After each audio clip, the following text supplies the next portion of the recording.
In this video blog, I want to address something that I will call playing fair. Specifically, playing fair with your collisions and visual cues or clues related to that. In this particular level, it's what I would call not fair.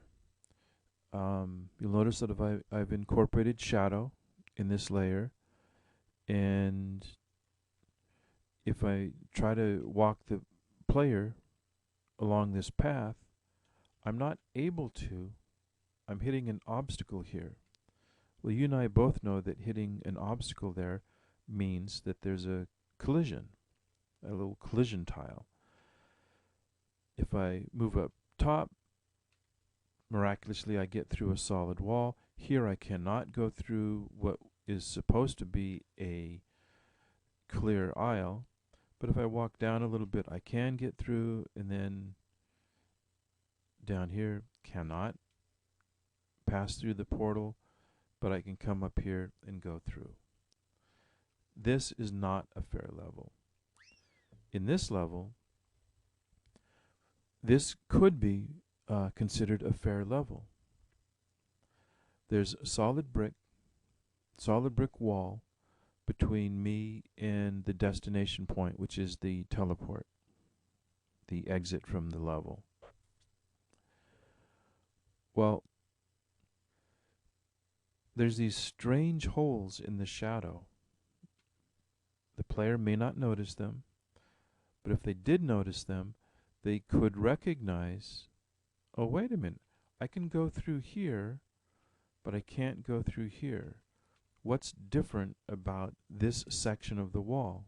And if they study the shadow, they'll notice, there is no shadow on a wall that's not really there. That must be an illusion. And they will make up these huge, elaborate, mythological, philosophical, sociological, physics, optical, all kinds of rationales why, of course, an illusory wall would not cast a shadow. It's easy to see why that would be the case. Really, it was just a visual clue that we were giving them, and at this time the only clues we have available are shadow. We don't have a slightly different colored texture to use because we're limited to brick, cement, and shadow. So I used shadow, but it works out very nicely. So now the player can recognize, and it's all like totally cool and wonderful, that, oh, here's illusion walls and I can pass through them.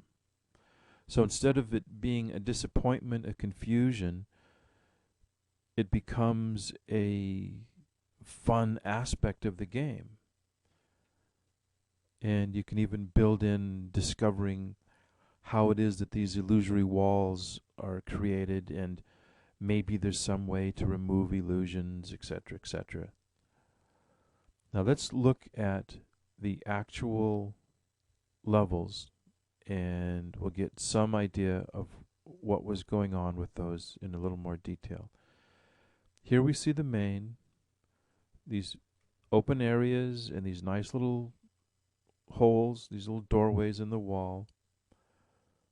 But we know that the collision tiles are open here, solid there, open here, solid there, and open here. Not fair.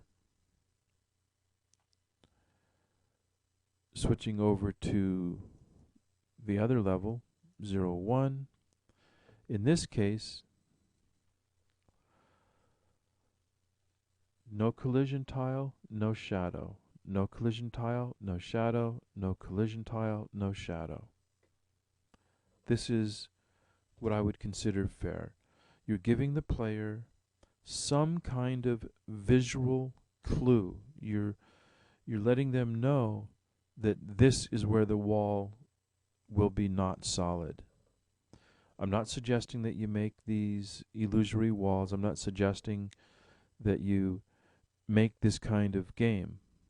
I think in the beginning it's I won't say better, it's just more appropriate to work with simple, straightforward scenarios.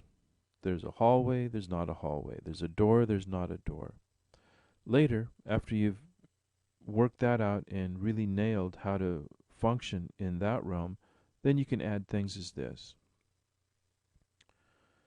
That said, if you do decide that this is the kind of thing you want to do, then be fair to your players and give them some kind of visual clue on how to interpret their environment.